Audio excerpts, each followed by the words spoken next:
ከሐሙስ ማታ ምሽት ጀምሮ ኢየሱስ ክርስቶስ በአይሁድ እጅ ይሁዳ አሳልፎ ከሰጠበት ሰዓት ጀምሮ ደቀ መዛሙርት ሁሉ ፈርተው ሲበታተኑ አንድም ሰው ከክርስቶስ ጋር አልቆመም ነበር ይላል። ከፊት ያለው ሲጎትተው የኋላው ይስበዋል፣ እየተንደረደረ ይወድቃል። መስቀሉን እንደያዘ ይወድቅ ነበር። ወድቆ እስኪነሳ አይጠብቁትም፣ ይተፉበት ነበረ፣ ይረግጡት ነበረ።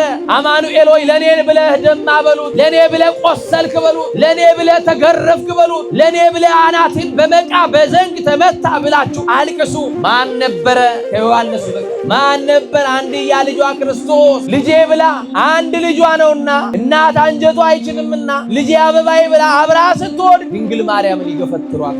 ፊቱ በደም ተጨማልቋል። እየሄደች ፊቱን ትጠርግለታለች። ልጄ ትላለች። ቋንቋ አጣች፣ ቃላት አጠሯት። ምን ብላ ትንገረው? ለሰው ልጅ የሚከፈል ውለታ እንደሆነ ታውቃለች፣ ግን ዝም ብላ ልጄ ትለዋለች። ያያታል ክርስቶስ። መከራው ከብዷል። በስጋ የሚሸከመው ከመከራ አይሁድ የሚገርፉት ግርፋት ፋታ እንኳን አይሰጡት። ለእናቱ መልስ እንኳን ለመስጠት ጊዜ አልነበረውም። መድኃኔዓለምን ሰው አርገን በሉት፣ ሰው አርገን መድኃኔዓለም ቀራንዮን ማሰብ የተከፈለልኝን ውለታ ማሰብ ያቃተኝ ደካማ ሆኛለሁ። እርቃኔን ተሰቅለ እርቃኔን ሸፍነልኛል።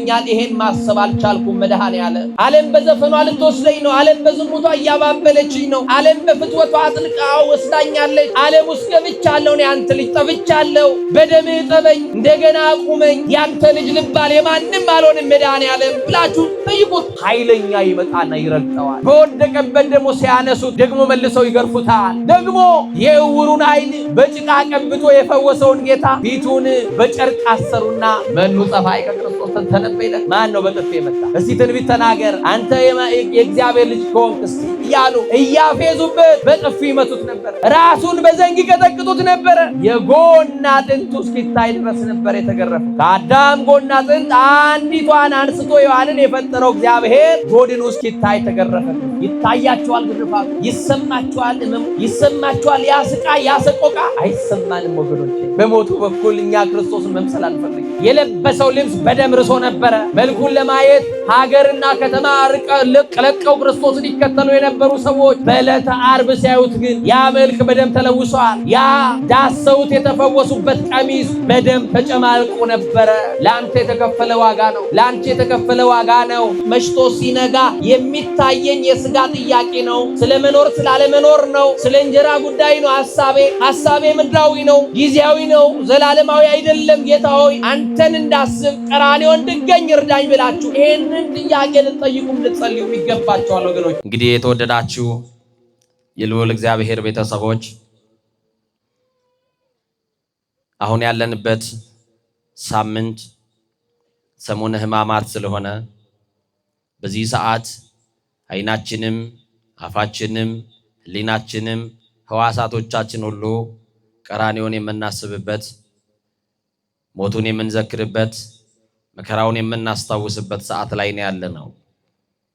የሁላችሁም ሕሊና እንዳይሰበሰብ የሚያደርገውን ይልቁንም ቀራንዮን እንዳታስታውሷት በቀራንዮ አደባባይ ላይ ስለ ዓለም ሁሉ የተንጠለጠለውን ንጉሳችን ክርስቶስን በሕሊናችን እንዳንስል ከሕሊናችን ውስጥ ክፉ ሐሳብ እየላከ የሚሰርዝብንን ከልባችን ቃሉ ሊነጥቀን የሚታገልልን ጥንት ጠላት ዲያብሎስን አማኑኤል አምላካችን ከእግራችን በታች ረግጦ ያስገዛልን። ጸልዩ ወሰአሉ ለነሂ ከመያርሁ እግዚአብሔር አናቅጸ ቃል ወጸልዩ ሊተ ብዙዋ ከመክስቶ ዘክርስቶስ ወንጌል በከመ ይደልወን ይንገር። ሐዋርያው እንዳለው አሁን የምናገረው ስለ ጌታና ስለ ክርስቶስ ስላዳነን በደሙ ከኃጢአት ስላጠበን በቆስሎ ከሞት በሽታ ስለፈወሰን በቀራንዮ ውለታ ስለዋለልን ስለሱ ብቻ እንድናገር የራሴን ክብር ስለ ራሴ ማንነት እየተናገርኩ ጊዜውን እንዳላባክን ጸልዩልኝ። የምስጢር ባለቤት የረቀቀውን አጉልቶ የራቀውን አቅርቦ ምስጢር ገልጦ ጌታ መንፈስ ቅዱስ ለሁላችንም የቃሉን ደጅ ይክፈትልን። እንግዲህ በሰሙነ ሕማማት ለዕለቱ ለትምህርታችን መነሻ የምናደርገው በራእይ ዮሐንስ ምዕራፍ 19 ቁጥር 13 ላይ ያለውን መለኮታዊ ቃል በማንሳት ይሆናል። ቃሉ በደም የተረጨ ልብስ የሚል ነው። ቃሉን ከኔ ጋር አብረን እንጠራለን። በደም በሉ የተረጨ ልብስ። ይሄንን ቃል ይመዘገበልን ፍቁረ ጊዜ የጌታ ወዳጅ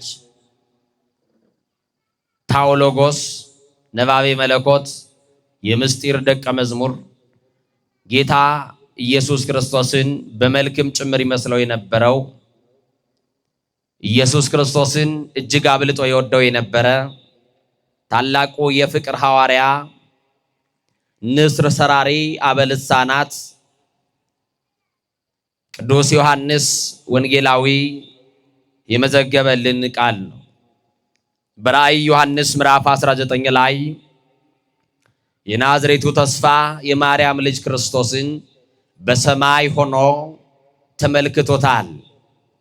አሁን ህሊናችንን ወደ ሰማይ ስናነሳ በሰማይና በምድር የሞላውን ክርስቶስን ከሰማይ ሀገር ወርዶ የፈለገንን ክርስቶስን ፈልጎ ያገኘንን ክርስቶስን ባገኘን ጊዜ በትከሻው ላይ የተሸከመንን ክርስቶስን ነፃ ያወጣንን ከዘላለም ሞት ያስመለጠንን ከሲኦል እስራት የፈታንን በሞቱ ሞታችንን የደመሰሰልንን ልንቀበለው የማንችለውን መከራ በቀራንዮ አደባባይ ላይ የተቀበለውን የናዝሬቱ ተስፋ የማርያም ልጅ ክርስቶስን በህሊናችን እናስበዋለን። ዘወትር በቅዳሴ የምታስቀድሱ ዲያቆኑ ትእዛዝ እየሰጠ ወደ ምስራቅ ተመልከቱ ይለናል። ምስራቅ አቅጣጫውን አይደለም። ምስራቅ የተባለች እመቤታችን ቅድስት ድንግል ማርያም ናት። በምስራቅ ፀሐይ እንደሚወጣ ፀሐይ ጽድቅ ክርስቶስ የወጣባት ድንግል ማርያምን ተመልከቷት ይልና ድንግል ማርያምን ስንመለከታት ደግሞ ለዓለም ሁሉ የሚያበራውን ጨለማውን ዓለም ያስወገደውን የናዝሬቱን ኢየሱስ ክርስቶስን ከሷ እናያለን። ከሷ የተወለደው ዓለምን አድኗል። ከሷ የተወለደው የአዳምንና የልጆቹን ዕዳ ከፍሏል። ከዘላለም ሞት አስመልጦናል። ከሲኦል አውጥቶናል። ወደ ርስታችን መልሶናል። ወደ ቅዱሳኑ ከተማ አስገብቶናል። ስለዚህ ወደ ምስራቅ ተመልከቱ ካለ በኋላ እንዲህ ይላል፣ እናስተውል ይላል። እናንተ ምስራቅ ያልኳችሁ አቅጣጫውን አይደለም። ምስራቅ ያልኳችሁ አቅጣጫውን አይደለም። ምክንያቱም ምስራቅ የተባለው ክርስቶስ ኢየሱስ ነው። ፀሐይ በምስራቅ ታይታ በምዕራብ ትጠልቃለች። በምስራቅ ታይቶ በምዕራብ የማይጠልቀው ክርስቶስን ተመልከቱት። ወጥቶ የማይገባውን ክርስቶስን ተመልከቱት። ታይቶ የማይሰወረው ክርስቶስን ተመልከቱት። ወዶ ማይጠላው ክርስቶስን ተመልከቱት። አፍቅሮ ማይከዳው ክርስቶስን ተመልከቱት። እውነተኛ ወዳጃችሁ ሰው ሆኖ ባህሪው የተጎሳቆለውን አዳምን ሰላሙን ያጣውን የሰው ልጆችን ሰላሙን ሊሰጥ ከምስራቅ ከተባለች ከድንግል ማርያም እውነተኛው ፀሐይ ክርስቶስ ወደ ዓለም መጥቷል። ዮሐንስ በወንጌሉ እንደነገረን ወብርሃነ ጽድቅሰ ዘያበር ለኩሉ ዓለም አለ። ለሰው ሁሉ የሚያበራ እውነተኛ ብርሃን ወደ ዓለም መጣ አለ። ያንን ብርሃን ነው ዓለም ያላወቀው። ክርስቶስን ዓለም አላወቀውም። ጨለማው ዓለምን ለማብራት እንደመጣ ዓለሙ አላስተዋለውም። ዓለሙ አላወቀውም። ስለዚህ እንዲህ አለ ዮሐንስ ወብርሃነ ጽድቅሰ ዘያበር ለኩሉ ዓለም ዓለም እሰያይመሩ አለ። ዓለም እንኳን አላወቀውም። ብታውቁት ኖሮማ ለዚህ ነው ሐዋርያው ቢያውቁማ ኖሮ ክርስቶስን ባልሰቀሉት ባልገደሉት ብሎ እንደተናገረው አለ። ወገኖቼ ጨለማ የማይዘው እውነተኛው ብርሃን ክርስቶስ እሱ እናቱ በምስራቅ እሱ በፀሐይ ተመሰለ። አማናዊ ፀሐይ ነው፣ እሷም አማናዊት ምስራቅ ናት። ስለዚህ ዛሬ የምናየው ባለችን ዕለት አጠር አድርገን ቀራንዮ ላይ ተገኝተን የተከፈለንን ውለታ ለማየት እንሞክራለን። የክብር ባለቤት ጌታችን አምላካችን መድኃኒታችን ኢየሱስ ክርስቶስን በቤተ መቅደስ ረጅም ሰዓት በማስተማርና ከአይሁድ ለቀረቡለት የተንኮል የክፋት ጥያቄዎች መልስም የሰጠበት ዕለት ነው። እናቴ ልጅ ዛሬ ጥያቄያችንን በክፋት ሳይሆን በደግነት የምናቀርብበት ቀን ያደርግልኝ። አንዳንድ ያልታደሉ ሰዎች ቤተክርስቲያን መጥተው የገሌን ነገር አሳየን ብለው ጥያቄያቸው ለእግዚአብሔር ያቀርባሉ። እገሌ የምትባለዋን ሴትዮ ከላይ ላይ አውርድልኝ፣ ገላግልልኝ ወይ በሞት ለየኝ ብለው እንዲህ ስለ ሰዎች ውድቀት የሚሳሉ ሰዎችን እናያለን። አይሁድ ጌታን የጠየቁት የመንግስቱን ነገር አይደለም፣ ስለ ዘላለም ሕይወትም አልጠየቁትም። ስለ ገነት ስለ መንግስት ሰማያት አይደለም የጠየቁት፣ ስለ መዳን አይደለም የጠየቁት። ክፋትና ተንኮል በልባቸው የሞላ ምክንያት ይፈልጉበት ስለነበረ የልባቸውን ተንኮልና ክፋት ተመልክቶ እንደ ጥያቄያቸውን በጥያቄ የመለሰበት ዕለት ነው። ጸሐፍት ፈሪሳውያን ጌታችንን በንግግሩ ለመያዝ ብዙ ተንኮል ያለባቸው ጥያቄዎችን ለኢየሱስ ክርስቶስ አቅርበውለታል። የመጀመሪያው እየሰማችሁኝ ነው?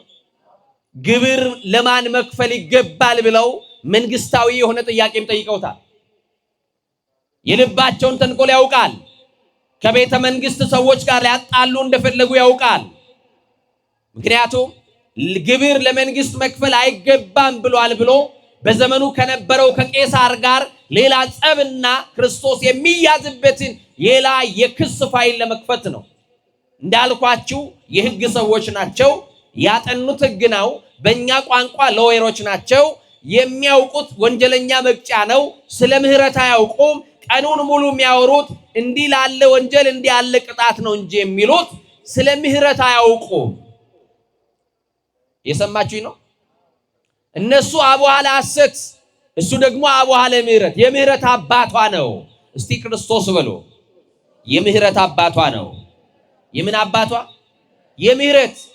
አንዳንድ ሰዎች በቤተ ክርስቲያን አሉ የሚከሱ፣ የሚያስከስሱ፣ የሚወነጅሉ፣ መክሰስ በራሱ አገልግሎት የሚመስላቸው ክርስቲያኖች አሉ። አያችሁ? አቡሃ ለሐሰት፣ በሐሰት አቡሃ ለሐሰት የተባለው የሐሰት አባቷ የተባለው ዲያብሎስ ነው። የዲያብሎስ ስራ አስፈጻሚዎች ወንድማቸውን የሚጥሉ የሐሰት ምስክር ሰብስበው የሚከሱ የሚወነጅሉ ሰዎች አሉ። ስለዚህ ክርስቶስን አንደኛ ጥያቄ ያቀረቡለት ምን ብለው? ግብር ለማን መክፈል ይገባል ብለው ጠየቁት። ክርስቶስም እንዲህ አላቸው፣ ከእናንተ መካከል ሳንቲም ወይም ገንዘብ ብር የያዘ ማን ነው አለ። ገንዘቡን ሰጡት። በዛ ዘመን የነበረው ሳንቲም በዘመኑ የነበረው የንጉሱ ስዕል ተጽፎበታል። የንጉሱ ፎቶ ታትሞበታል። ይሄ ማን ነው አለ። ቄሳር። ስለዚህ የቄሳርን ለቄሳር የቄሳርን አሁን ቤተ ክርስቲያን አስራትና በኩራታችሁን አውጡ ስትል የመንግስትን እያስቀራችሁ ለቤተ ክርስቲያን ብቻ ስጡ፣ ይሄንን ባታደርጉ ገነት መንግስተ ሰማያት አትገቡም ብትላችሁ ኖሮ ቤተ ክርስቲያን ጸቧን ከምድራዊ ነገስታት ጋር ታደርግ ነበር ማለት። ሰማችሁኝ አይደል? ትነግዳላችሁ፣ ትሰራላችሁ፣ ታተርፋላችሁ፣ ግብር ለመንግስት ትከፍላላችሁ። እናንተ በከፈላችሁት ግብር ደግሞ መብራት ታገኛላችሁ፣ ውሃ ታገኛላችሁ፣ መንገድ ይሰራላችኋል። እግዚአብሔር ከሁላችን ጋር ይሁን። ስለዚህ ምን አላችሁ? የቄሳርን ለማን አለ? ለመንግስት የሚገባው ለመንግስት ስጡ፣ ለእግዚአብሔር የሚገባውን ደግሞ ለማን አለ? ጥያቄያቸውን በጥያቄ መለሰባቸው፣ አፈሩ። ሁለተኛ ጥያቄ ለኢየሱስ ክርስቶስ ደግሞ አቀረቡለት። የሰማችሁኝ ነው? ስለምንድን ነው ያቀረቡለት? ስለ ትንሣኤ ሙታን። ስለምን አልኳችሁ? ስለምን? ስለ ትንሣኤ ሙታን ከአይሁድ ካህናትና ከሕግ አዋቂዎች ጋር ስለ ስልጣኑና ስለ ትንሣኤ ሙታን ተከራከረ። ትንሣኤ ሙታን የለም የሚሉ ሰዱቃውያኖች ነበሩ። ፈሪሳውያን በትንሣኤ ሙታን ምንም አይነት ጥያቄ የላቸውም፣ ያምናሉ። ሰማችሁኝ አይደል? እንደ ሰዱቃውያን አይደሉም። ሰዱቃውያን ሰው ሞቶ ፈርሶ በስብሶ ይቀራል፣ ዳግመኛ ድል የለውም ብለው ያምናሉ። ስለዚህ ስለ ትንሣኤ ሙታን አያምኑም ነበረ። እነሱም ጥያቄ ያቀረቡለት። ስለዚህ ስለ ስልጣኑ የቀረበ ጥያቄ የመጀመሪያው ጥያቄና ዋነኛው ጥያቄ ነው። ሁለተኛው ጥያቄ ደግሞ ግብር መክፈል ለማን ይገባል የሚለው ጥያቄ ነው። ጥያቄ በጥያቄ መለሰ። ስለ ስልጣን የሚለውን ደግሞ የካህናት አለቆችና የሕዝብ ሽማግሌዎች እንዲህ አሉት፣ እነዚህን በምን ስልጣን ታደርጋለህ? ይህንን ስልጣን ማን ሰጠህ አሉት። ምንድነው ይሄ ስልጣን እያሉ በጣም በተደጋጋሚ ይሄን ስልጣን ማን ሰጠ? ይሄንን ስልጣን በማን ኃይል ታደርጋለህ እያሉ ይጠይቁት ነበር። ይሄ በራሱ ስልጣን እንደሚያደርግ አላወቁም፣ አልተረዱም። አይደለም ያውቃሉ። እስቲ ስልጣን አለው በሉ። ክርስቶስ በእናንተ ላይ ስልጣን አለው። ክርስቶስ በእኛ ላይ ስልጣን አለው። በትዳራችን ስልጣን አለው። በገንዘባችን በሀብታችን ስልጣን አለው። እውነት አሰብ አሁን ጥያቄን ያቀርብ በማን ስልጣን ምን ትላለህ? ይሄን ታደርጋለህ። ልብ አድርጉ። ክርስቶስ ባለስልጣን ነው እያላችሁኝ ነው አይደል? ነው አይደለም? እስቲ በኔ ስልጣን ያለ በኔ ህይወት ስልጣን ያለው እሱ ብቻ ነው የምትሉ። ከክርስቶስ ውጪ ስልጣን ያለው አለ? በዚህ በትንቢተ ኤርምያስ ምዕራፍ 18 ቁጥር 6 ላይ እንዲህ ተብሎ ተጽፏል። ሰማችሁ? ጭቃው በሸክላው ሰሪ እጅ እንዳለ እናንተ ደግሞ በኔ እጅ ናችሁ ይላል። ማን በማን እጅ እንዳለ? ጭቃው በሸክላ ሰሪው እጅ እንዳለ እናንተ ደግሞ በኔ እጅ ናችሁ። በሸክላ ሰሪ እጅ ላይ ያለ ጭቃ ቢፈልግ ጀበና፣ ቢፈልግ እንስራ፣ ቢፈልግ ምጣድ መሆን ይችላል። ባለስልጣኑ ማን ስለሆነ? ሰሪው ስለሆነ። በሰሪው እጅ እስካላችሁ ድረስ፣ በኢየሱስ ክርስቶስ እጅ ላይ እስካላችሁ ድረስ፣ በመዳፉ ላይ እስካለ ድረስ ሰሪው ባለቤቱ ክርስቶስ በእኛ ህይወት፣ በእኛ ሰውነት፣ በእኛ ማንነት ሊያዝ ይችላል። እንደሰራን ሊያፈርሰንም ይችላል። ስልጣን ስላለው። ምን ስላለው? ስልጣን አለው ብሏ። እንዲህ አላቸው ክርስቶስ ጥያቄን በጥያቄ ምን አላቸው? የዮሐንስ ጥምቀት ከወዴት እንደነበረች ጠየቃቸው። የሰማችሁ? በማን ስልጣን ነው ያጠመቀው? ስልጣኑ ከማን ነው ብሎ ጠየቀ። ዮሐንስ መጥምቅን ህዝብ ሁሉ ያምንበታል፣ ህዝብ ሁሉ ይከተላል። ይሄ ጥያቄ ጠየቃቸው።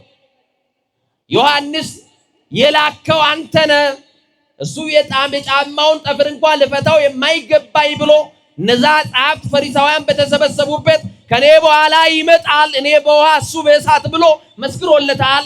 እንደውም ክርስቶስ ሲመጣ ነዋ በጉ ለእግዚአብሔር ዘያትት ኃጢአት ዓለም አይደል ያለው? የዓለምን ኃጢአት ሊያስወግድ የእግዚአብሔር በግ እነሆ አለ። ለመታረድ የመጣ በግ። አንዱ በግ ዓለም ሁሉ ይበላዋል። አንድ ጊዜ ታርዶ ዓለም ሁሉ የሚድንበት በግ፣ ዓለም ሁሉ ለዘላለም ሲበላው ሲጠግብበት የሚኖረው ፍሪዳ።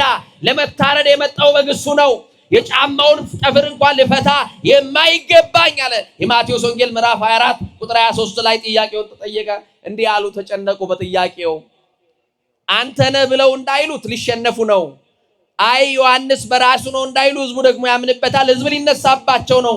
ከባድ ጥያቄ ነው። ስለዚህ ምን አሉ? የሰማችሁኝ ነው። እንግዲያውስ እናንተ ማትመልሱልኝ ከሆነ እኔም ለጥያቄያችሁ ዝም እላለሁ፣ አልመልስላችሁም አላቸው። ሰማችሁኝ አይደል? ለጠየቀ ሁሉ መልስ ይሰጣል። እናቴ ልጅ ላወራ ሁሉ መልስ ይሰጣል ወይ? ለዚህ እኮ ነው ዋርመምኩ ለሰናይ ያለው ቅዱስ ዳዊት። ለበጎ እንኳንም ዝም አልኩ፣ ለተናገረ ሁሉ መልስ አይሰጥም። ጥያቄያቸውን አውቋል። ክፋት ነው የተሞላበት። ለተንኮል እንደጠየቁ ታውቋል። ጥያቄያቸውን በጥያቄ መለሰባቸው። ሌላው ስለ ትንሣኤ ሙታን ነው የጠየቁት። ትንሣኤ የለም የሚሉ ሰዱቃውያን 7 ወንድማማቾች ስላገቧት ሴት ክርስቶስን ጠየቁት። ስንት ወንድማማቾች? 7። ጌታችንም በሰማይ አለ። እስቲ ከኔ ጋር በሰማይ በሉ። ግዴላችሁ በሰማይ እንደ መላእክት በሉ። እንደሚሆኑ እንደምን እንደሚሆኑ መላእክት በሉ። አያገቡ፣ አይጋቡ፣ አይወልዱ። ስንት ነገር ነገርኳችሁ።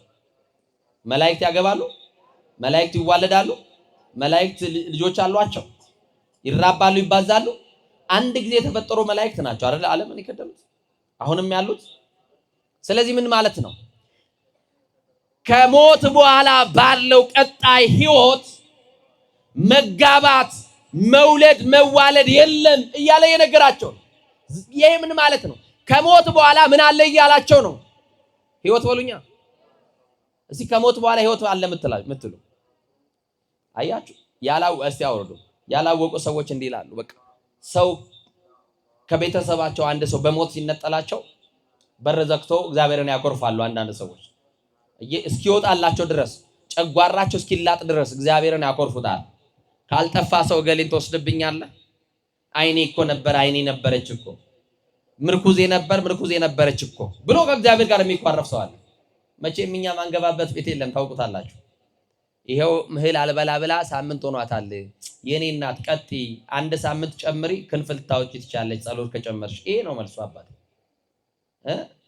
አልበላም ብትልስ እግዚአብሔር የሞተችውን ያስነሳላታል ንገሩኝ እንጂ ያስነሳላታል ወይ ይሄ ትንሳኤ ይወላችሁ በነገራችን ላይ ቅዳሴያችን ክርስቶስ የዘላለምን የሞትን ሰንሰለት እንዴት እንደቆረጠ ኤጲፋኒዮስ የቆጵሮስ ደሴት ኤጲስቆጶስ ቅዱስ ኤጲፋኒዮስ እንደዚህ ይላል ነፍስ እንደ ታስረት በሞት ፈታይከ ትምህርተ ቧቱም ይላል በሞት ታስራ የነበረችን ነፍስ ፈታሃት ይላል በምን ታስራ ይወላችሁ ከቤተ ክርስቲያን ጀርባ መቃብር አለ አይደለ አንዳንድ ጊዜ እንደው ሳይበዛ ከሆነ ወራት በኋላ ከሰው ጋር ብቻ ሳይሆን ከሰው ጋር ሆናችሁ እስቲ መቃብር ላይ ሄዱና ጎብኙ ይወላችሁ የተማረ ሰው አለ ታዋቂ ሰው አለ ዝነኛ ሰው አለ ካህን አለ ህግ አዋቂ አለ አይደለ ከያንዳንዱ ሰው ታውገኛለ ያልተማረም አለ ተማረም አለ ባለጠጋ አለ ደሃም አለ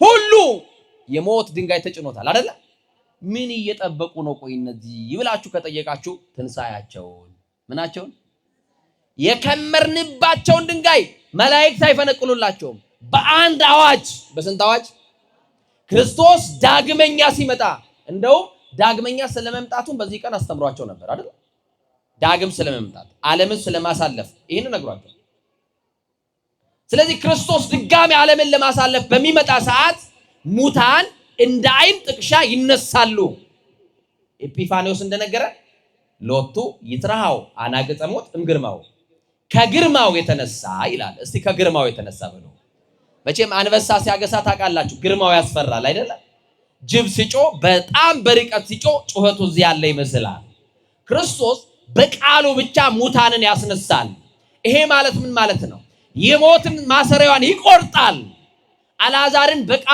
በቃል ጠርቶ ከሙታን መካከል እንዳነሳው አልዓዛር የብዙዎችን ጩኸት አልሰማም የናዝሬቱ የኢየሱስ ክርስቶስን ድምጽ ግን ሰምቷል የሰማችሁኝ ነው አሁን ሙታን በመቃብር ላይ ሄዳችሁ ማየ አባዬ ወንድሜ ገሌ ብትሉ ድምጻችሁን አይሰሙም አንድ ቀን ግን ክርስቶስ ዓለምን ለማሳለፍ ሲመጣ ሙታን እንደ አይን ጥቅሻ የሚነሱት ድምጹን ሰምተው ነው ምኑን ሰምተው መድኃኔዓለም ድምጹን ያሰማል ዛሬ እንደው ያልተቀበርን ሙታኖች አለ ሙታን ህሊና በህሊናችን የሞትን ወደ ስጋው ደሙ መቅረብ ያልቻልን ዛሬም ለኃጢአት ቀጠሮ ያለን ነገም ስለ አመጽ ነገም ስለ መጣል ነገም ስለ ክፋት አያችሁ ስለ መጠላለፍ እንዲህ ባለ ነገር ውስጥ ከብደን ያለን ሰዎች አለንና ይገርማቸዋል ስለዚህ የነፍስን ማሰሪያዋን ሊቆርጥ የሚችል ሙታንም ድምጹን ሰምተው እንዳይን ጥቅሻ የሚነሱለት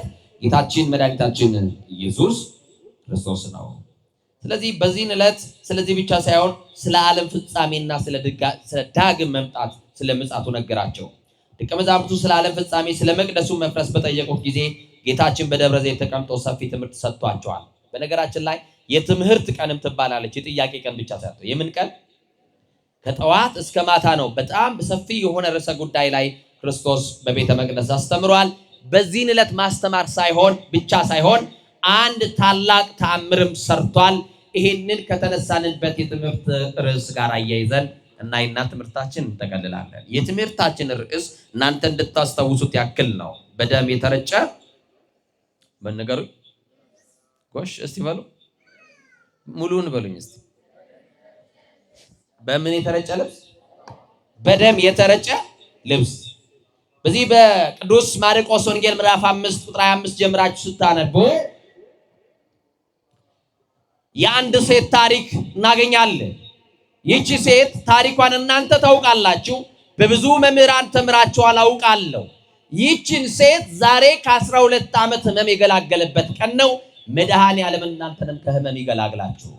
የሚፈታው ጌታ፣ የሚያድነው ጌታ፣ የሚጠግነው ጌታ፣ ፈውስ በእጁ የተያዘለት ሁሉን ማድረግ የሚችል ካህሌ ሁሉ የሚሳነው የሌለ አዳኝ የሆነ መድኃኒት የሆነ ለዚህ በሽታ ይሆናል ለዚህ በሽታ አይሆንም የማይባል ኤክሲደንት የሌለው መድኃኒት በየጊዜው የሚያድን በየሰዓቱ የሚፈውሰው መድኃኒት የሚፈታው መድኃኒት ለስጋ ብቻ አይደለም ለነፍስም የሚሆን መድኃኒት።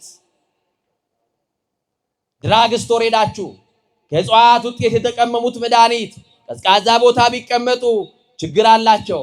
በጣም የሞቀ ቦታም ከተቀመጡ ችግር አላቸው። ቀዝቃዛ ቦታ ሲቀመጡ ቴምፕሬቸራቸው ይስተካከላል። ሞቃት ቦታ ሲቀመጡ ሙቀቱ ከመድኃኒቱ ጋር ረጅም ጊዜ እንዲቆም ተስተካክሎ ይቀመጣል። ይሄ ግን ጌታ በረሃ ላሉትም መድኃኒታቸው፣ በደጋም ላሉት መድኃኒታቸው፣ ለፍጥረት ሁሉ መድኃኒት የሆነ ፍጥረቱን ሁሉ የሚያድን የማርያም ልጅ ክርስቶስ ብቻ የሥጋም የነፍስም መድኃኒት የሥጋም የነፍስም ምግባችን ክርስቶስ አልጫው ዓለም የጣፈጠበት ክርስቶስ። ከኔ ጋር ናችሁ? በደም የተረጨ ምን አልኳችሁ? ልብስ። ሴትየዋ ታሪኳ የተቀመጠ ይቺ ሴት በማርቆስ ወንጌል ምዕራፍ 5 ላይ ታሪኳ ተመዝግቧል። ገንዘብ አላት፣ ትዳር የላትም፣ ባለጠጋ ናት፣ ልጅ አልወለደችም። የራሴ የምትለው መኖሪያ ቤት አላት፣ ደግሞ በርከት ያለ ገንዘብ አላት። አንድ ቀን ግን ታመመች ይላል። ባለጠጋ ገንዘብ ስላለው አይታመምም ያለው ማን ነው? የተሻለ ኑሮ መኖር ስለጀመራችሁ ህመም አያገኛችሁም ያለው ማን ነው? የግል ዶክተር ስላላችሁ አትታመሙም ያለው ማን ነው? ባለጠጋ መታመም ብቻ አይደለም፣ ባለጠጋም ይደህያል፣ የሰበሰበም ይበተንበታል። ለዓመት ያሉት ማለት ሲበተንባቸው አይተናል። ለሰርግ ብለው ያስቀመጡት ለለቅሶ ሲውልባቸውም አይተናል። ጎተራ ይጎርላል አይጎርልም? አይጎርልም? ይጎርላል። እና ይገርማል። ይህች ሴት ታመመች። ታውቃላችሁ፣ ደም ነው የሚፈሳት፣ የማይቋረጥ ደም፣ ቀንም ማታም ሌሊትም ደም ይፈሳታል። ደሟን ለማቆም ያልሄደችበት ስፍራ ያልሄደችበት ሕክምና ማዕከል አልነበረም። ገንዘብ ስላላት በገንዘቧ ብዛት ግን መዳን አልቻለችም። መዳን የሚቻለው በማን ነው? መድኃኒቱ ክርስቶስ ሲያገኛችሁ ነው የምትፈወሱት። ከመድኃኒቱ ጋር ያገናኛችሁ። ለመድኃኒታችሁ ጀርባ እንዳትሰጡ። እሱ የሚያድን ነው። በዓለም ያለውን መድኃኒት ብታገኙ ውጭ ሀገር ዘመድ ስላላችሁ የተሻለ መድኃኒት ገዝቶ ቢልክላችሁ እሱ ማስታገሻ እንጂ ፈውስ አይደለም። ግርሻ ያለበት ህመማችሁ፣ ግርሻ የሌለበት ፈውስ የክርስቶስ ነው። አንዴ ከፈወሰ ለዘላለም ያቆማል። ፈውሱ ግርሻ የለበትማ። አንድ ጊዜ ምሕረት ካረገ ለዘላለም ያቆማል። ለዘላለም ያቆማችሁ ወገኖቼ። እቺ ሴት ደም ይፈሳታል። ታውቃላችሁ፣ ደማቸው የሚፈስ ሴቶች በባህልም ሕክምና በዚህኛውም ሕክምና የሚባለው ነገር ይኖራል። ታውቁታላችሁ። እናንተ ለሳይንሱ ለእናንተ ልተውላችሁ። ከኔ ጋር ናቸው አይደል? ይቺ ሴት ያገኛት ሐኪሞች ሁሉ ገንዘብ ክፈይ መድኃኒት አለ ይሏታል። ገንዘብ ትሰጣለች። የሚያሸክሟት መራራ መድኃኒት ግን እንኳን ለአንድ ቀን ማስታገሻ አልሆነላት። እንኳን መድኃኒት ሊሆን ለሆነ ደቂቃ እንኳን ደሟን አላቆመላትም። ግን ተስፋ አልቆረጠችም። ተስፋ አትቁረጡ በዚህ ጌታ። ተስፋ ይቆረጥማ በክርስቶስ። ከሰው ያለ ሁሉ ትሞክራላችሁ፣ ላይሳካ ይችላል። ይጠብቃችሁትን ላታገኙት ትችላላችሁ። መድኃኒት አለ ተብሎ በተነገራት ስፍራ ሄዳለች። ቆላ ነው ደጋ ነው አላለችም።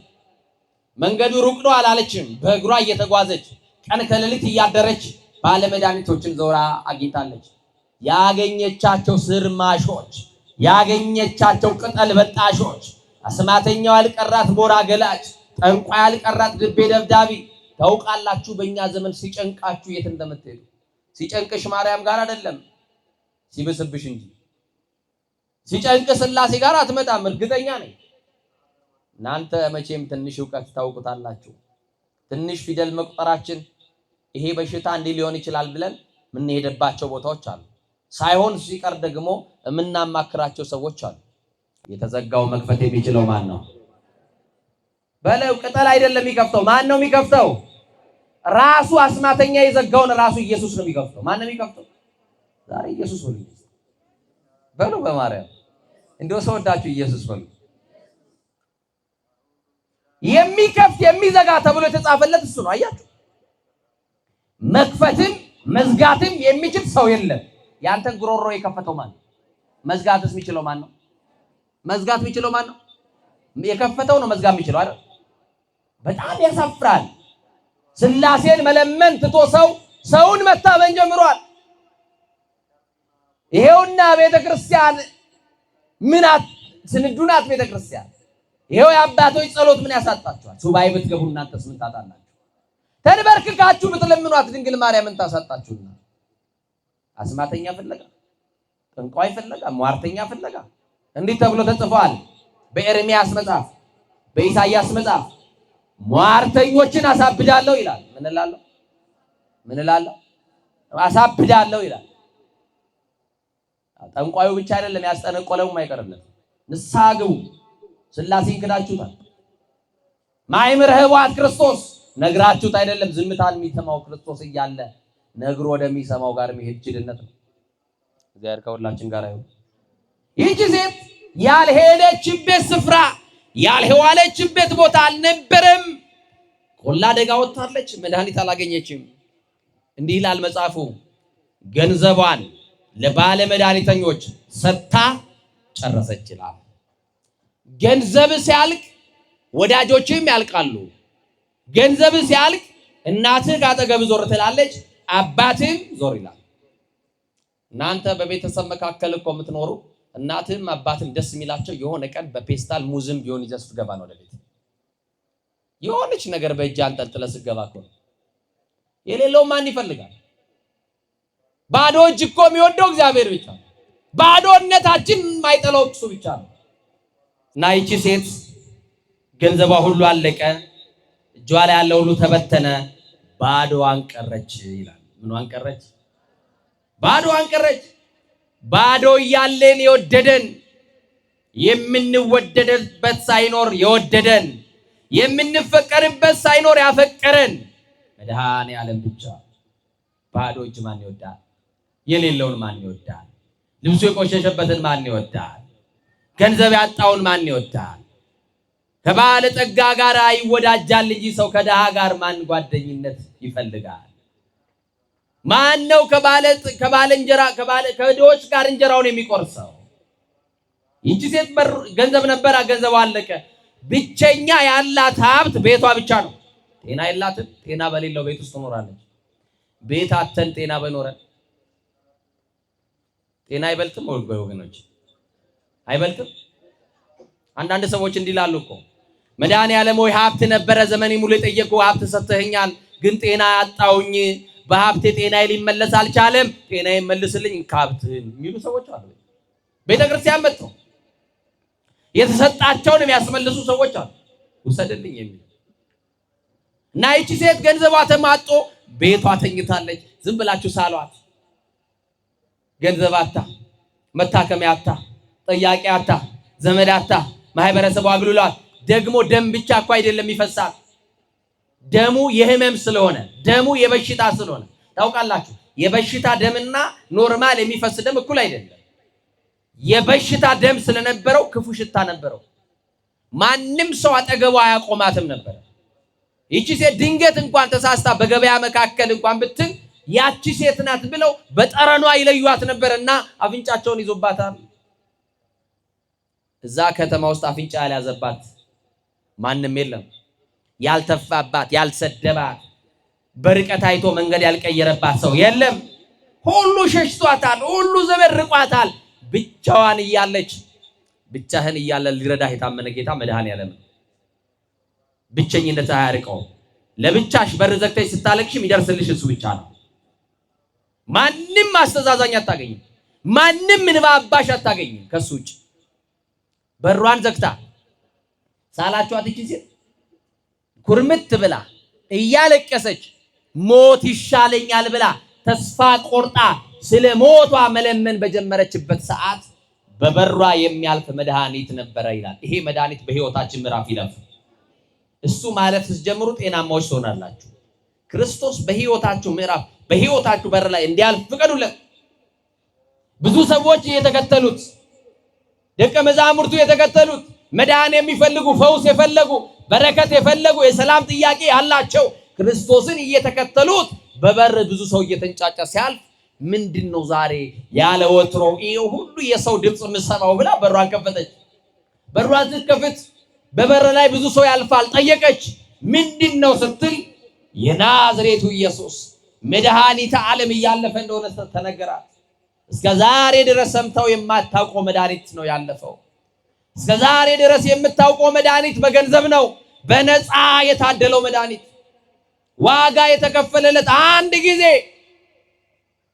ይሄ መድኃኒት ለሁሉ በሽታ የሚሆን መድኃኒት፣ ኃጢአትንም ጭምር የሚፈትውስ መድኃኒት፣ ደም ብቻ አይደለም ሞትን የሚያቆም መድኃኒት፣ እንባ የሚያቆም መድኃኒት፣ መከራ የሚያቆም መድኃኒት፣ ስቃይ የሚያቆም መድኃኒት በህይወታችሁ እንባ ከህይወታችሁ ውስጥ ያራቀላችሁ የእንባ ምንጮቻችሁን ሊያደርቅ የሚችለው መድኃኒት የታመነው ጌታ ነው። አንድ ቀንማ በበርሽ ሳያልፍ አይቀርም። አንድ ቀንማ በሰፈራችን ይሄ መድኃኒት ማለፉ አይቀርም። ይሄ መድኃኒት እያለፈ ነው። በሯን አልዘጋችም። አምና ወጣች። ዛሬ ከመድኃኒቱ ጋር እገናኛለሁ አለች።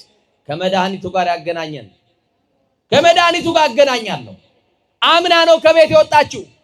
ዛሬ መድኃኒተ ዓለም ኢየሱስ ክርስቶስ ለጸሐፍት ፈሪሳውያንና ለሕዝብ አለቆች ስለ እምነት ጭምር እነሱ ስላላመኑበት አምና ከቤቷ ስለወጣች ስለዚህ ሴት የነገራቸው በዚህ ምክንያት ነው። ስለ እምነት የነገራቸው አምና ወጣች። አምኖ የወጣማ ይፈወሳል። ምን ብሎ የወጣ? ሰሞኑን በአንድ ጸበል ስፍራ ነበርኩኝ። የሰማችሁኝ ነው። ወንጌል እንዳስተምር ተጋብዤ እጅ የማይፈወስ የማይፈታ ነገር አላይም ነበር። ምንድነው ጉዳዩ የሚለው እንደ ሰውኛ እንደ እግዚአብሔርኛው መልስ አለው። እየሰማችሁኝ ነው። የመጀመሪያው ያ ሰው ከቤቱ የወጣው ማንን አምኖ ነው? ንገሩኛ። እግዚአብሔርን። ማን ይምረኛል ብሎ፣ ማን ይፈታኛል ብሎ፣ ማን ያቆመኛል ብሎ። ዊልቸር ላይ ያለው በዊልቸር ከዊልቸሩ ላይ ይቆማል። የማይናገረው ዲዳ ይናገራል። በጣም እኮ የሚገርማችሁ HIV ነፃ ሆኖ ወረቀት ይዞ መጥተው ይመሰክራሉ። ካንሰር ይፈወሳል። ምንድነው? እምነት። እግዚአብሔር እንዲህ ያለ እምነት ለኛ ያርግልን። ወደ ቤተ ክርስቲያን ስትመጡ ቃሉን ለመስማት ለመፈታት እንደምትመጡ አምናችሁ ነው። ከበደል እስራት ይፈታኛል በቃሉ፣ ከኃጢአት እስራት በቃሉ ይፈታኛል ብላችሁ በእምነት ነው። እቺ ሴት በእምነት ወጣች፣ ግን ደሟ ይፈሳል። ሰው ካያት ግን ያባረሯታል። ታውቃለች። ዛሬ ማንም ሰው ይጥፋብኝ፣ ማንም ሰው ይስደበኝ፣ ማንም ሰው ይናቀኝ፣ ማንም ሰው ያበሻቅጠኝ፣ ይክፉኝም ይጣሉኝም ይደብድቡኝም ማግኘት የምፈልገው መድኃኒዓለምን ነው አለች። ወጣች። ሰው ምንም ይበል፣ ሰዎችን ተዋቸው፣ ብዙ ያወራሉ። ጆሮአችሁን እንዳከፍቱላቸው። ጆሮ ከሰጣችሁማ ሰፈር ውስጥ እኮ ቅጽል ስም አላችሁ። ጆሮ ከሰጣችሁማ እኮ በሌላ ቦታ በመስሪያ ቤታችሁ የሆነ ስም አላችሁ። በምትኖሩበት በጓደኞቻችሁ መካከል የተለጠፈ ታርጋ አላችሁ። አትስጧቸው፣ ጆሮ አትስሟቸው። ይቺ ሴት ማንም ምንም ይበለኝ አለች። የመጀመሪያ ሰው ሁሉ ገና ከርቀት አፍንጫቸውን ይዘው ስለሚያልፏት ታውቃላችሁ፣ በስነ ልቦና የተጎዳች ሴት ናት። ከዚህ የተነሳ ቤት ቀርታለች። በቃ ገንዘብም የላትም። ወደ ውጭ ከወጣችም ሰው እንዳትለምን ማንም ተጠግቶ ሳንቲም ይወረውርላት ሰው የለም። ሁሉ አፍንጫ የሚይዝባት ነው። ሁሉ የተጸየፋት ነው። ሁሉ የጠላት ነው። ምን ታደርግ? እንዲህ የተናቁ በር የተዘጋባቸው መዓት አሉ። በየቤቱ ብትሄዱ መጋረጃ የተጋረደባቸው ሰዎች አሉ። እንደ እስረኛ ሰዓት ተጠብቆ በሳህን እንጀራ እየተወረወረላቸው መልሶ በር የሚዘጉባቸው ሰዎች አሉ በየቤቱ። አንድ ቀን እግዚአብሔር እንደሚፈታቸው ግን እንዳትጠራጠሩ። እነሱ የተፈቱ ቀን እኛ ደግሞ እንደምንታሰርም እንዳትረሱ። እና ይገርማል። ይህች ሴት አምና ነው የወጣችው። ሰው ሁሉ አፍንጫ ቢይዝብኝ ምንም አይመስለኝም። ዛሬ ግን መድኃኒቴን ማግኘት ፈልጋለሁ። እጄ ላይ ገንዘብ የለም፣ እሱ ግን ገንዘብ አይለኝም፣ ሳንቲም አይጠይቀኝም። በነፃ የሆነ ፈውስ አለ በእጁ ላይ። ሁሉን ይፈታል። ማን አይልም፣ ማንነት አይጠይቅም፣ ዘር አይለይም፣ ብሔር አይለይም፣ ቀለም አይለይም። ለሁሉ የመጣ መድኃኒት እንደሆነ አምና ወጣች። አዎ ክርስቶስ ለዚህ ብሔር ነው ለዚህ ሃይማኖት አይደለም፣ ለማያምኑትም መድኃኒት ሆኖ ወደ ምድር መጥቷል። አዳምና የልጆቹን ኃጢአት የአዳምና የልጆቹን እርቃን ሊሸፍን የመጣ የሕይወት ልብስ ነው። ለሁሉ ነው የመጣው፣ አይመኑበት እንጂ ለገዳዮችም ጭምር ለምህረት ነው የመጣው ክርስቶስ። እና ይቺ ሴት እንደምንም መድረስ የምትፈልገው ክርስቶስ ጋር ነው። እስቲ መድረስ የምንፈልገው በሉ፣ በማርያም መድረስ የምንፈልገው በሉ ክርስቶስ ጋር ነው። መድረስ የምንፈልገው ቀራንዮ ነው። የት ነው መድረስ የምትፈልጉት? ቀራንዮ ነው። እና ይገርማችኋል፣ መድረስ የምትፈልገው ኢየሱስ ጋር ነው። መድረስ የምትፈልገው መድኃኒቷ ጋር ነው። እንዳሰበችው እንዳለመችው እንደተመኘችው መድኃኒቷ ጋር ደረሰች። ከኋላ ቆመችና አሰበች። ሰው ሁሉ ይገፋዋል፣ ሰው ሁሉ ይነካዋል፣ ይጨብጡታል፣ ያቅፉታል፣ ይስሙታል፣ ችግራቸውን ይነግሩታል፣ ያዋዩታል፣ ቤቴ ግባ ይሉታል፣ ታምም ያለው ይሉታል፣ ጠግነኝ ይሉታል፣ ፈውሰኝ ይሉታል፣ ፍታኝ ይሉታል፣ ሰው አርገኝ ይሉታል። ብዙ ጥያቄ ይጠይቁታል። የጥያቄ ቀን አይደል? ጠይቁት መድኃኔዓለምን። ሰው አርገን በሉት፣ ሰው አርገን መድኃኔዓለም። ቀራንዮን ማሰብ የተከፈለልኝን ውለታ ማሰብ ያቃተኝ ደካማ ሆኛለሁ። እርቃኔን ተሰቅለ እርቃኔን ሸፍነልኛል፣ ይሄን ማሰብ አልቻልኩም መድኃኔዓለም። ዘውትር ነጋና መሽቶ ሲነጋ የሚታየኝ የሥጋ ጥያቄ ነው። ስለ መኖር ስላለመኖር ነው። ስለ እንጀራ ጉዳይ ነው ሐሳቤ ምድራዊ ነው፣ ጊዜያዊ ነው፣ ዘላለማዊ አይደለም። ጌታ ሆይ አንተን እንዳስብ ቀራንዮ እንድገኝ እርዳኝ ብላችሁ ይሄንን ጥያቄ ልትጠይቁም ልትጸልዩም ይገባችኋል ወገኖች። መንፈሳዊ ጥያቄ ማቅረብ። ዛሬ ያልታመመ የለም፣ ያልተጨነቀ የለም፣ የማያዝን የለም። አሁን እንድንፈታ ጌታ ሆይ ፍታኝና ያንተ አርገኝ፣ ፍታኝና ዓለም እንዳትውጠኝ። ዓለም በዘፈኗ ልትወስደኝ ነው። ዓለም በዝሙቷ እያባበለችኝ ነው። ዓለም በፍትወቷ አጥልቃ ወስዳኛለች። ዓለም ውስጥ ገብቻለሁ፣ እኔ አንተ ልጅ ጠፍቻለሁ። በደምህ ጠበኝ፣ እንደገና አቁመኝ፣ ያንተ ልጅ ልባል የማንም አልሆንም መድኃኔዓለም ብላችሁ ጠይቁት። የሱን ለመሆን የምትመኙ የሱ ብቻ መሆን የምትፈልጉ ካላችሁ ወገኖቼ፣ ይገርማል። ከኋላ ሆነችና ጥያቄ አሰበች።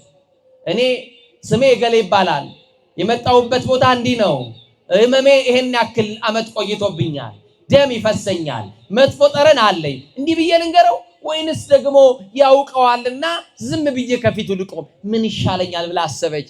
አሁን ጌታን ብታገኙት ምን ይነገረዋል? ለሱ ዝም ነው እንጂ ያውቀዋል አያውቀውም? አሁን የተጨነቅሽበት የምትሰለሰሉበት ጉዳይ፣ የምትጨነቁበት የምታዝኑበት በር የዘጋችሁበት አሁን እያነባን ነው የምናድረው። አንወሻሽም። ዛሬ ለቅሶ አለ ቤታችን፣ ለቅሶ አለ ትዳራችሁ ውስጥ፣ አለመግባባት አለ፣ አለመስማማት አለ፣ ቢሮአችሁ ሰላም የለም። አዎ ታውቃላችሁ። የደረጃ እድገታችሁን የሚደብቁ አሉ፣ ያስለቅሷችኋል። ሰነዳችሁን የሚደብቁ ሰዎች አሉ፣ ያስለቅሷችኋል። ደሞዛችሁን የሚቆርጡ አሉ፣ ያስለቅሷችኋል። እንነግድ እንስራ ስትሉ ማያሰሯችሁ አሉ፣ ያስለቅሷችኋል። ለቅሶ አለ፣ አልቃሽ አለ። የምናለቅስበት ጉዳይ ይለያያል እንጂ የማያለቅስ ሰው የለም። እመኑኝ። ግን አንድ ነገር ልበላችሁ፣ ለጌታ ምን ይነገረዋል? ዝምታዬ ውስጥ ያለውን ጩኸት ታዳምጠዋለህ ብሎ ዝም ብሎ መቆም ነው። ቆመች። ከኔ ጋር ናችሁ? ከኋላው ቆመችና እንዲህ አለች፣ ለሱማ ከሚነግረው ካዩኝ ሌሎች ስለማያቆሙኝ ከፊቱ ዝም ብዬ ቀሚሱን በእጄ ብጨብጠው ብነካው ብዳሰሰው ይሻላል አለችና እጇን ዘረጋችና ቀሚሱን በእጇ ጨበጠች።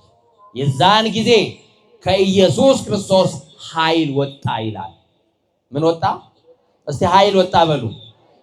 በኢትዮጵያ ሀገራችን ላይ የሚፈሰውን ደም የሚያቆም ኃይል የኢየሱስ ክርስቶስ ኃይል ነው። የትንሣኤው ኃይል መከራ የሚያቆም ኃይል ነው። እንባ የሚያቆም ኃይል፣ ደም የሚያቆም ኃይል፣ ደም ብቻ አይደለም ሞትም የሚያቆም ኃይል የናዝሬቱ የኢየሱስ ክርስቶስ ኃይል ነው። ይሄ ኃይል ከሱ ውጪ ማንም ሊኖረው አይችልም። ይሰማችሁ ነው። እንዲህ ያለ ክርስቶስ ቀሚሴን የዳሰሰኝ ማን ነው? ከኔ ኃይል ሲወጣ ታውቆኛል አለ። ምን ሲወጣ? ኃይል። በእምነት የነካኝ ሰው አለ፣ በእምነት የዳሰሰኝ ሰው አለ አለ። ደቀ መዛሙርቱ ያለ ዕውቀት ጥያቄውን መለሱለት። ምን ብለው? ጌታ ሆይ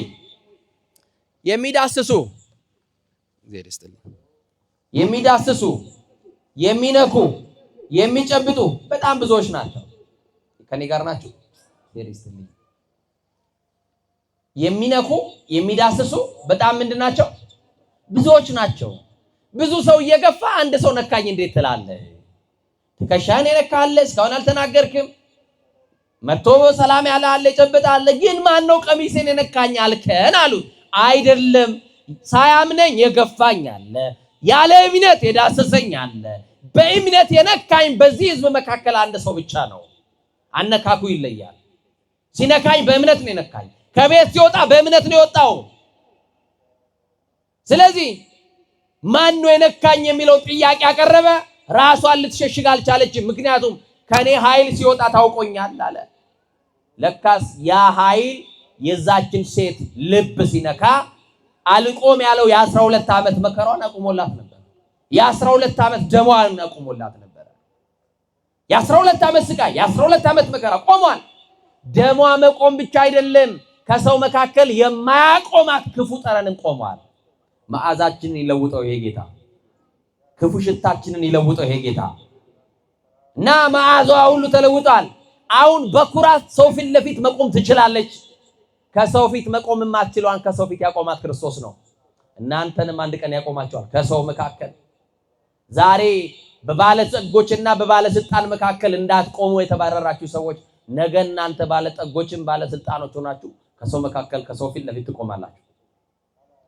እና ይገርማል። አሁን እቺ ሴት ራሷን ልትሸሽግ አልቻለችም። የተደረገለት ሰው ደግሞ ራሱን አይሸሽግም። የተፈወሰ ሰው የዳነ ሰው ነው።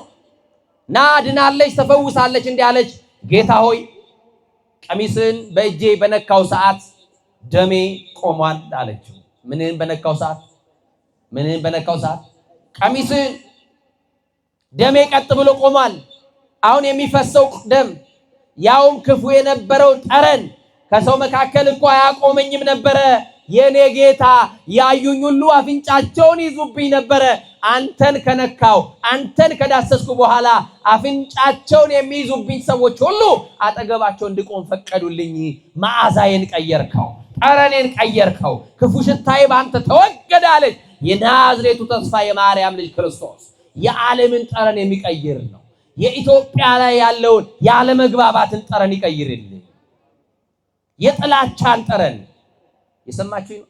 ጠረናችን እኮ ተወግዷል አይደል? ትላንትና ቤተ መቅደስ ገብተን ቀድሰን የምንወጣው ካህናት እንኳን ጭምር ልብሳችን ዕጣን ነጠላችን ዕጣን ይሸት ነበር። አሁን ዕጣን አንሸትም። አሁንማ የግብጽ የግሪክ የምናምን እያለን እየገዛን የትኛውንም ዕጣን ብንታጠንም ብናጥንም እኛ ዕጣን መሽተት አልቻልንም። መዓዛችን ተለውጧል። ክፋት ሰልጥኖብናል። አልተፈታንም። ሰማችሁኝ አይደል? ከጌታ ጋር ህብረት አላረግንም። አላወቅነውም። ይሄንን ጌታ ምናመልከውን አላወቅንም። ለክርስቶስም አልተገዛ። ልባችን ሸፍጧል። ይገርማል። መዓዛዋ ተለውጦላት ቆማ በህዝብ መካከል ስትመሰክር እንዲህ አለ ጌታ፣ አንቺ ሴት እምነትሽ ታላቅ ነው አላት። እንዲህ አይነት እምነት አምና ከቤት የወጣች ሴት፣ አምና ቀሚሱን የዳሰሰችዋ ሴት እምነቷ ታላቅ እንደሆነ በህዝብ መካከል ተመሰከረላት። ይሄ ብቻ አይደለም፣ እምነቷ ታላቅ ነው። አዎ መስክሯል። ከስቃይሽ አላት ድነሻል አላት። እስቲ ከስቃይሽ በሉ ድነሻል። ከስቃይ መዳን የሚቻለው የማርያም ልጅ ክርስቶስን ስታገኙ ነው። ከመከራ ማረፍ ብትችሉ የማርያም ልጅ ክርስቶስን ስታገኙ ብቻ ነው። ከዘላለም ሞት ማምለጥ የምትችሉት የማርያም ልጅ ክርስቶስን ስታምኑት ብቻ ነው። ስጋውን ስትበሉ ደሙን ስትጠጡ በልጁ በክርስቶስ ስታምኑ ይሄ ነው። ራእይ ዮሐንስ ላይ የተጻፈው ቃል ምን ያወራልናል? ይቺ ሴት ቀሚሱን ነክታ የሚምር ቀሚሱን የሚፈውስ ቀሚሱን የሚጠግን ቀሚሱን ነክታ ደሟ ቆመላት፣ መከራዋ ቆመላት፣ እንባዋ ቆመላት፣ ስቃይዋ ቆመላት፣ ችግሯ ቆመላት። ዮሐንስ በራእይ ግን ያየው ቀሚስ የሚያሳዝን ቀሚስ ነው። ምን ይላል? ነው ሰማይ ተከፍቶ አየው ይላል ዮሐንስ በራእዩ። ምን ተከፍቶ አየው? እንደው መድኃኔዓለም ለእናንተ የተዘጉ ሁሉ በሮችን ሁሉ ይክፈትላችሁ። ሰማይ ተከፍቶ አየው፣ በአንባ ፈረስ ላይ የተቀመጠ ይላል። በምን ፈረስ ላይ? ነጭ ልብስ የለበሰ ይላል። ምን አይነት ልብስ? በልብሱ ላይ ደግሞ ስም የተጻፈበት ነበረ ይላል። በልብሱ ላይ የተጻፈ ስም ነበረ። ቀሚሱም በደም ተነክሮ ነበረ። በደም የተነከረ ልብስ፣ በደም የተነከረ ቀሚስ ለብሶ ነበረ። በልብሱ ላይም የተጻፈው ስም የእግዚአብሔር ቃል ይላል። አካላዊ ቃል ክርስቶስ በቀራንዮ አደባባይ ስለኔና ስለናንተ የአይሁድን ጅራፍ የተቀበለው ክርስቶስ፣ የተገረፈው ክርስቶስ፣ የተጎተተው ክርስቶስ፣ በመቃ የተመታው ክርስቶስ፣ ራሱን በዘንግ የቀጠቀጡት ክርስቶስ የለበሰው ልብስ በደም ርሶ ነበረ። ኢሳይያስ በ53ኛው ምዕራፍ እንደነገረን እንወደው ዘንድ ደም ግባት የለውም እንዳለ ያ መልኩን ለማየት የወጡ ሴቶች መልኩን ለማየት ሀገርና ከተማ ለቀው ክርስቶስን ይከተሉ የነበሩ ሰዎች በዕለተ ዓርብ ሲያዩት ግን እንወደው ዘንድ ደም ግባት የለውም። ያ መልክ በደም ተለውሷል። ያ ዳሰውት የተፈወሱበት ቀሚስ በደም ተጨማልቆ ነበረ። ላንተ የተከፈለ ዋጋ ነው። ላንቺ የተከፈለ ዋጋ ነው። እስቲ አንድ ሰዓት ጥቂት ደቂቃ ቀራንዮ ላይ እንድረስ። ቀራንዮ ላይ ከሐሙስ ማታ ምሽት ጀምሮ ኢየሱስ ክርስቶስ በአይሁድ እጅ ይሁዳ አሳልፎ ከሰጠበት ሰዓት ጀምሮ ደቀ መዛሙርት ሁሉ ፈርተው ሲበታተኑ አንድም ሰው ከክርስቶስ ጋር አልቆመም ነበር ይላል። አሁን በዚህ ዘመን ከእውነት ጋር የሚቆም ሰው የለም። እውነት ክርስቶስ ነው። ለእውነት የሚቆም አታገኙም። ከሐሰተኞች ጋር የሚተባበር በሐሰት መስክሮ የሚከስና የሚያስወነጅል ነው እንጂ ለእውነት የሚቆም ማንም የለም። ጲላጦስ መረመረው። እውነት ምንድነው አለ። እውነት ግን ራሱ ክርስቶስ ነበረ። ምንም አላገኘውበትም እያለ እጁን ታጥቦ አይሁድን ፈርቶ አሳልፎ ሰጠው። ከዛች ሰዓትና ደቂቃ በኋላ ቀሚሱን ቀደዱና ተካፈሉ። በቀሚሴ ላይ ዕጣ ተጣጣሉ የተባለው የነብዩ ትንቢት ይፈጸም ዘንድ ቀሚሱን ተካፈሉ። የሚምር ቀሚሱን፣ የሚያድን ቀሚሱን፣ ደም ያቆመው ቀሚሱን ቀደዱና ለራሳቸው ተካፈሉ።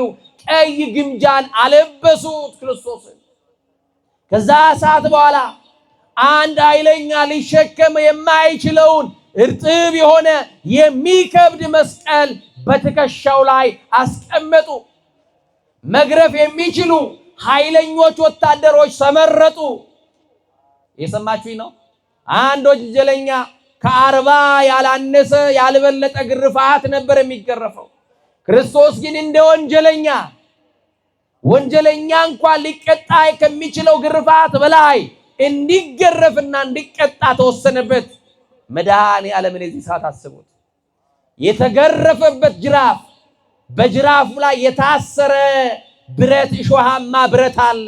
ስጋን የሚቦጭቅ ብረት፣ በሽቦ የታጠረ ጅራፍ ነው። አንዱ ጅራፍ ሲወረውረው ክርስቶስ ሰውነት ላይ ይጠለጠመጠምና ከልብሱ ጋር ስጋውን ቦጭቆ ወደ ላይ ያነሳዋል። በዚህ ሰዓት ደሙ ይረጭና ፊቱ ላይ ልብሱ ላይ ደሙ ይረጭ ነበር። አንድ በደል የለበትም፣ አንድ ኃጢአት የለበትም። ኃጢአተኛ ወንጀለኛ ያሉት ስላዳነ ነው። የ38 ዓመት እስራት መጻጉዕን የፈወሰውን ጌታ እንደ ወንጀለኛ 12 ዓመት ደም የሚፈሳትን ሴት ስለፈወሰ ደሙን አፈሰሱት። መስቀሉን መሸከም አልቻለም። ትከሻው እስኪወልቅ እስኪነቀል ድረስ ይገፈትሩት ነበረ። ይሄ ብቻ አይደለም፣ ከኋላና ከፊት ጌታን አሰሩት። አስቡት። ከኋላ ያሉት ይጎትቱታል፣ ከፊት ያለው ደግሞ ይለቀዋል። ከፊት ያለው ሲጎትተው የኋላው ይስበዋል፣ እየተንደረደረ ይወድቃል። መስቀሉን እንደያዘ ይወድቅ ነበረ።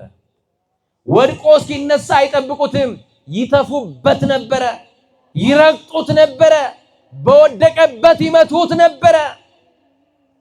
ማን ነበረ ከዮሐንስ በቀር? ማን ነበር አንድያ ልጇ ክርስቶስ ያውም ድንግል ማርያምን በሁለተኛው ምዕራፍ ነው ያገኘችው።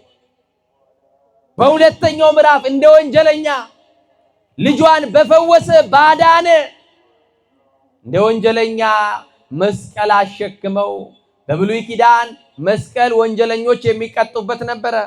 የሁላችን ወንጀል የሁላችን ኃጢአት በመስቀል በራሱ ላይ ሊያኖር እንደ ወንጀለኛ መስቀል ተሸክሞ እናቱ ማርያም አየችው። ልጄ ብላ አንድ ልጇ ነውና እናት አንጀቷ አይችልምና ልጄ አበባዬ ብላ አብራ ስትወድቅ ድንግል ማርያምን ይገፈትሯት ነበር። ዮሐንስ ድንግል ማርያምን ያቅፋት ነበር። ፊቱ በደም ተጨማልቋል። እየሄደች ፊቱን ትጠርግለታለች። ልጄ ትላለች። ቋንቋ አጣች። ቃላት አጠሯት። ምን ብላ ትንገረው? ምን ብላ? እንዴት አይነት ትሕትና ነው! ለሰው ልጅ የሚከፈል ውለታ እንደሆነ ታውቃለች፣ ግን ዝም ብላ ልጄ ትለዋለች። ያያታል ክርስቶስ መከራው ከብዷል። በስጋ የሚሸከመው ከመከራ አይሁድ የሚገርፉት ግርፋት ፋታ እንኳን አይሰጡትም። ለእናቱ መልስ እንኳን ለመስጠት ጊዜ አልነበረውም። ኃይለኛ ይመጣና ይረግጠዋል። በወደቀበት ደግሞ ሲያነሱት ደግሞ መልሰው ይገርፉታል። ደግሞ የዕውሩን ዓይን በጭቃ ቀብቶ የፈወሰውን ጌታ ፊቱን በጨርቅ አሰሩና መኑ ጸፋይ ከክርስቶስ ተነበይ ለከ። ማን ነው በጥፊ የመታ? እስቲ ትንቢት ተናገር አንተ የእግዚአብሔር ልጅ ከሆንክ እስቲ እያሉ እያፌዙበት በጥፊ ይመቱት ነበር። ራሱን በዘንግ ይቀጠቅጡት ነበር። የጎን አጥንቱ እስኪታይ ድረስ ነበር የተገረፈው። ከአዳም ጎን አጥንት አንዲቷን አንስቶ ሔዋንን የፈጠረው እግዚአብሔር ጎድኑ እስኪታይ ተገረፈ ክርስቶስ። ይሄ ብቻ አይደለም። አናትን በስቶ የሚገባ የሾህ ዘውድ የሾህ አክሊል አምጥተው በራሱ ላይ ያደረጉ። እሾሁ የዘለቀ በጭንቅላቱ ላይ ሲሄድ በዓይኑ በጆሮ በአፉ ደም ይፈሰው ነበረ። አንድም ሰው አራራለትም። ያዳናቸው ሰዎች ነበሩ። እነ መጻጉዕ ነበሩ። 12 ዓመት ደም የፈሰሳት ሴት ፈውሶኛል፣ ለምን ትመቱታላችሁ? እኛን በፈወሰ ያለ ሰው አልነበረም። የዳኑ ሰዎችም ጸጥ አሉ። እባካችሁ ተውት፣ አሳርፉት ያለም ሰው አልነበረም። ሁሉ በሞቱ ተባበረ፣ ዝም አሉ። ዮሐንስ እያለቀሰ ይከተለዋል። በአንጻረ መስቀል ቀዊሞ ዮሐንስ በከየ። በመስቀሉ አጠገብ በመስቀሉ ትይዩ ላይ ሆኖ ዮሐንስ አለቀሰ። እንዘይብል እንዲህ ብሎ ወይሌ ወይሌ ወየው ወየው አለ። ዓለምን የፈጠረው ክርስቶስ እንደ ባሪያ ያዙት። ዓለምን በመሃል እጁ የያዘውን ያዙት። እንደ ወንጀለኛ ቆጠሩት። አራጁን እንደሚከተል እንደ የዋህ በግ እሱም ተከተላቸው። ለሞት የመጣው ክርስቶስ፣ ለመታረድ የመጣው ክርስቶስ፣ ለአዳም ቤዛ ካሳ ለመሆን የመጣው ክርስቶስ ለመታረድ እየተከተለ አራጁን ተከትሎ ቀራንዮ ደረሰ። ወየው አለ። ለዚህ ነው ዮሐንስ አፈወርቅ በቅዳሴው ብክዩ እለታፈቅሩ የምታፈቅሩት የምትወዱት ሰዎች አልቅሱለት አለ። አልቅሱለት። አማኑኤል ሆይ ለኔ ብለህ ደማ በሉት፣ ለኔ ብለህ ቆሰልክ በሉት፣ ለኔ ብለህ ተገረፍክ በሉት፣ ለኔ ብለህ አናትን በመቃ በዘንግ ተመታ ብላችሁ አልቅሱ።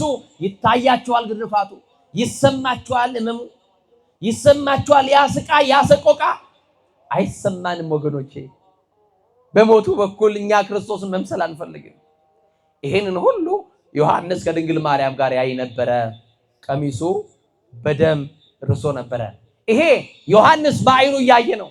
ከክርስቶስ ትንሣኤ በኋላ ሰማይ ተከፍቶ ዮሐንስ ሲመለከት ከሰማይ ያላወረደውን ሥጋ ወደ ሰማይ ይዞ የወጣው ወልደ ማርያም የማርያም ልጅ ክርስቶስ አካላዊ ቃል ክርስቶስ የባህሪ አምላክ የሆነው ክርስቶስ በሰማይ በአባቱ ቀኝ በዙፋን ሲመለከተው በአንባ ፈረስ ላይ የተቀመጠው ነጭ ልብስ ለብሷል ያለው ስም ተጽፎበት ነበር ያለው ደም የተነከረ ቀሚስ በደም የራሰ ልብስ ለብሷል ብሎ የተናገረለት ክርስቶስ በቀራንዮ አደባባይ ላይ የለበሰው እኛን ጸጋ ሊያለብስን እሱ እርቃኑን የተሰቀለው ክርስቶስ ቀሚሱ በደም ተጨማልቆ ዮሐንስ ተመለከተ።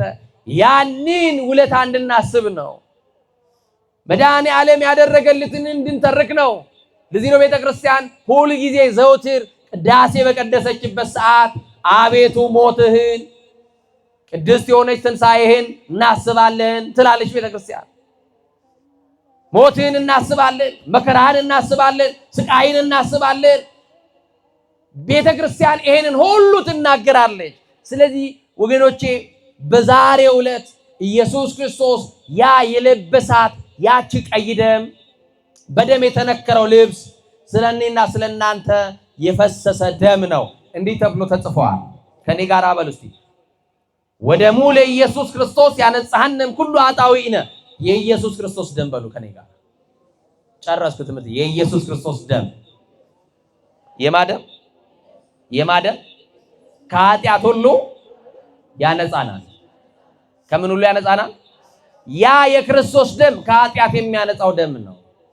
ቀሚሱ በደም ተሸፍኖ ነበር ብሎ የገለጸው ያ ቀሚስ የተባለው እኔና እናንተ ነው። በደላችንን እንዳጠበልን ሲናገር ነው። ለኃጢአት ስርየት የፈሰሰው የክርስቶስ ደም የሚያነጻ ደም፣ የሚፈታ ደም፣ ኃጢአታችንን የሚሰርዝ ደም ነው። ከክርስቶስ ደም ውጪ ኃጢአትን ይቅር ለማለት የተሻለ ደም የለም። አንድ በግ ቀራንዮ ላይ ታረደ። ስንት በግ? እስቲ ስለ ድንግል ማርያም እንደዚህ ብላችሁ መስክሩ። አንድ ሆና ተወልዳ በሉ። ግዴላችሁ አንድ ሆና ተወልዳ በሉ። አንድ ብቻ ወልዳ ዓለም ዳነ። ምን አልኳችሁ? አንድ ሆና ተወልዳ አንድ ብቻ ወልዳ ዓለም ምን አለ? አንድ በግ በሉ እስቲ። ስንት በግ? አንድ በግ። ያ በግ በቀራንዮ ላይ አንድ ጊዜ ታረደ። ስንት ጊዜ ታረደ? ስንት ጊዜ ታረደ? አንድ ጊዜ። ስጋው ተቆረሰ አንድ ጊዜ። ደሙ ፈሰሰ ስንት ጊዜ? አንድ ጊዜ። ዓለም ሁሉ እስከ ፍጻሜ ሰማይ ከነግሱ ምድር ከነጓዟ እስክታልፍ ድረስ ዓለም ሁሉ ከዚህ ከታረደው በግ ከኢየሱስ ክርስቶስ ደም እየጠጣ ከታረደው በግ ከኢየሱስ ክርስቶስ ስጋ እየበላ ለዘላለም ይኖራል። የማያልቅ ፍሪዳ ማለት ክርስቶስ ነው። የሰማችሁኝ ነው? በቅዳሴ ሰዓት ያ በቀራንዮ የፈሰሰው ትኩሱ ደም ለኃጢአት ማስተስሪያ የሰማችሁኝ ነው። ከኃጢአታችን ምንነጻበት ምንታጠብበት ነው። ስለዚህ ያንን የክርስቶስን ስጋ ያልበላችሁ ያንን የፈሰሰውን የክርስቶስ ደም ያልጠጣችሁ ክርስቶስን ልትወዱት ስለማትችሉ ስጋውን እና ደሙን እንድንበላ እግዚአብሔር መንፈስ ቅዱስ ሁላችንም ይርዳል። በዚች በጥያቄ ዕለት በጎ የሆነው እንድንጠይቀው መድኃኔዓለምን እስቲ ፍቅርን አብዛልን በሉት። ቀራንዮን እንድናስብ እርዳን በሉት። አያችሁ በቃ ክርስቲያን ማለት ዘውትር ቀራንዮን የሚያስብ ዘውትር ጎልጎታን የሚያስብ ዘውትር በቀራንዮ ላይ የሚገኝ በቀራንዮ የፈሰሰውን የክርስቶስን ደም የሚጠጣ ስጋውን የሚበላ ነውና የበደለ ይካስ፣ የቀማ ይመልስ፣ የተጣላ ይታረቅ፣ ይቅር ለእግዚአብሔር እንባባል። ሙሽራው ክርስቶስን ጠብቀው፣ ክርስቶስ ይመጣል። እስከዛው ግን ልብሳችሁን በበጉ ደም እጠቡ፣ አንጹ፣ ታጠቡ። የታጠበ ሰው ደግሞ ታውቃላችሁ ወደ ማዕድ የሚቀርበው በታጠበ ትሪ እንጀራ ይቀርባል እንዴ? ማን ነው ባልታጠበ ትሪ እንጀራ ይቀርባል እንዴ? እሺ በታጠበ ትሪ የቀረበ እንጀራ ላይ ባልታጠበ እጅ ትቀርባላችሁ? አትቀርቡም። ይሄ ምድራዊ እንጀራ ነው እና ታጥባችሁ ለማዕድ እንደምትቀርቡ ሁሉ የክርስቶስ ስጋና ደምን ለመቀበል ንግድ አይከለክልም፣ ስራ አይከለክልም፣ ስልጣን አይከለክልም፣ ፖዚሽን አይከለክልም። ማንኛውም በክርስቶስ የሚያምን የሰማችሁኝ ነው። በመስቀል ላይ የተሰራለትን ስራ የሚያምን የክርስቶስ ደም ከኃጢአት ያነጻኛል ብሎ የሚያምን ኃጢአተኛ ወደዚህ ደም ሊቀርብ ይገባዋል። ይኸውላችሁ አንዳንድ ሰዎች እኔ እኮ ኃጢአተኛ ነኝ እንዴት የክርስቶስን ስጋ የሚል አለ። ስጋው ለጻድቃን ሳይሆን ለማን ነው? መድኃኒት እኮ የሚታዘዘው ለበሽተኛ ነው ወይ ለጤነኛ ነው? ለማን ነው? ለበሽተኛ። ስለዚህ የክርስቶስ ስጋ ለበሽተኞቹ ለኛ ነውና ኃጢአታችንን እየተናዘዝን ወደ ክርስቶስ ስጋና ደም የምንቀርብበት ዘመን ያርግልን። በፋሲካው ስጋ የምንበላበት ሳይሆን ስጋ አምላክ የምንቀበልበት ደመ መለኮት የምንቀበልበት ትንሣኤ እንዲሆንልን ከትንሣኤው ጋር አብረን እንድንነሳ የሰማችሁ ነው። ክርስቶስ ተነሳ ከተባለበት በኋላ ጾሙ ተፈታ ሲባል ሰው ጸሎቱን ይፈታል፣ ሰው ቤተክርስቲያን መምጣቱን ያቆማል። ታውቃላችሁ ስጋ ከባድ ነው። ስጋ ላይ ደግሞ ስጋ ተበልቶት የምታውቁት ነውና ከቤተክርስቲያን እንዳጠፉ ታገኙ ማጣት ከገቡ መውጣት የሌለባትን ተስፋ የምናረጋትን መንግስቱን እግዚአብሔር ያውርሰን። አምኖ ነበሩ ካዱ፣ ቆርቦ ነበሩ አፈረሱ ከመባል ሥላሴ ጠብቀን ይቆየን።